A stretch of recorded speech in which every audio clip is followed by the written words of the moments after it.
Hello guys, welcome YouTube channel. आज के इस वीडियो में हम बात करेंगे 5वीं क्लास वाले स्टूडेंट हैं वो क्या ध्यान रखें पेपर एग्ज़ाम देने से पहले।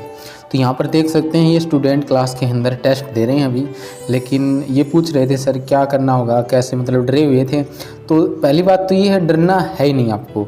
स्कूल में आपको एडमिट कार्ड मिलता है, तो उस एडमिट कार्ड में जो भी लिखा होता है उसको आप अच्छे से पढ़ें एक बार, ठीक है। और उसके साथ क्या आईडी लेकर जानी है, आधार कार्ड लेकर जाना है, क्या लेकर जाना है वो आप उसके अंदर देख लीजिए अच्छे से। आपको आधार कार्ड ले जाना पड़ेगा, ठीक है।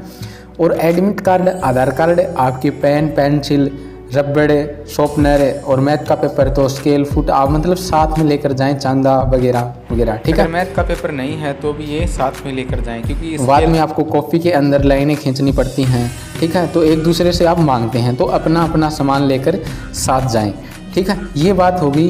और एडमिट कार्ड को आपको ध्यान से पढ़ना है। जो समझ में नहीं आता है तो अपने बड़े भाई बहन से पूछें कि ये क्या है, क्या करना है। एक कैलकुलेटर की घड़ी आती है, वो आपको नहीं लेकर जानी है, ठीक है। तो इस प्रकार से छोटी छोटी बातों का आप ध्यान रखें। तो ऐसी इन चीज़ों का ध्यान रखना है आपको, ठीक है। और चीटिंग मतलब कोई कागज़ वगैरह आपको नहीं लेकर जाना है। तो एग्जाम में बैठने से पहले अपनी जेब को चेक कर लें, ठीक है। कहीं पर कोई पेज जेब में डाल तो नहीं रखा है, गलती से आ जाए, ठीक है। तो ये पूरा ध्यान रखना है। एडमिट कार्ड आपको साथ लेकर जाना है और आधार कार्ड, वो सब का सब एडमिट कार्ड में लिखा रहता है। तो आपको एडमिट कार्ड अच्छे से पढ़ना है कि आधार कार्ड लेकर जाना है, क्या लेकर जाना है, ठीक है। आधार कार्ड ही लेकर जाना पड़ेगा, ठीक है। और आपको ये भी ध्यान रखना है, अब मतलब आप सीट पर बैठ गए, ठीक है। और सीट पर भी आपको देखना है कहीं कोई पेज पड़ा हुआ तो नहीं है अपनी सीट के आसपास से। अगर है तो सर को बताएं, सर यहाँ पर एक पेज पड़ा हुआ है, ठीक है। तो इस प्रकार की कोई पर्ची वो सारी बता दें। और आपको पेपर मिलता है, उस पर अपने रोल नंबर लिखें। और उसके बाद आपको कॉपी मिलती है, उसमें आपको आंसर लिखने होते हैं। तो उसमें आपको अच्छे से अपने रोल नंबर ध्यान से एडमिट कार्ड के अंदर देखकर लिखने हैं, ठीक है। अच्छे से देखकर लिखें, ठीक है। शब्दों में, अंकों में, जो भी जैसे भी लिखना है वो अच्छे से सर से पूछ लें किस प्रकार से क्या करना है। आपको गलती नहीं करनी है, ठीक है।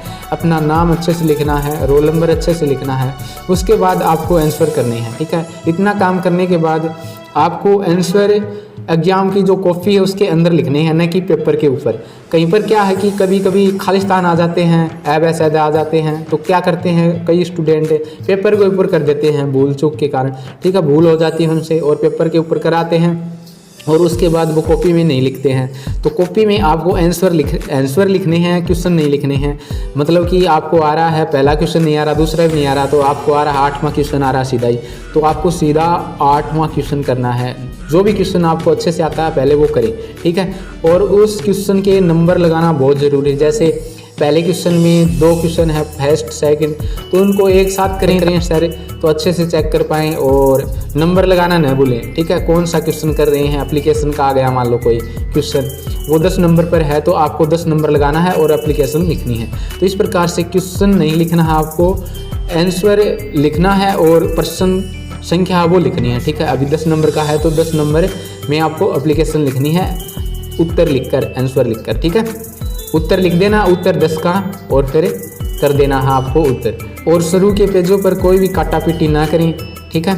और शुरू में अच्छे से लिखें। और उसके बाद मैं आपको बता देता हूँ कि टाइम टेबल क्या है एग्जाम का। तो टाइम टेबल आपका 30 अप्रैल से पेपर है। राजस्थान में V5 में बोर्ड के एग्ज़ाम बचे हुए हैं, तो बीच में चुनाव आने के कारण उनके 15 दिन आगे बढ़ा दिए गए थे। 15 अप्रैल से होते पेपर, लेकिन अब 30 अप्रैल से हैं।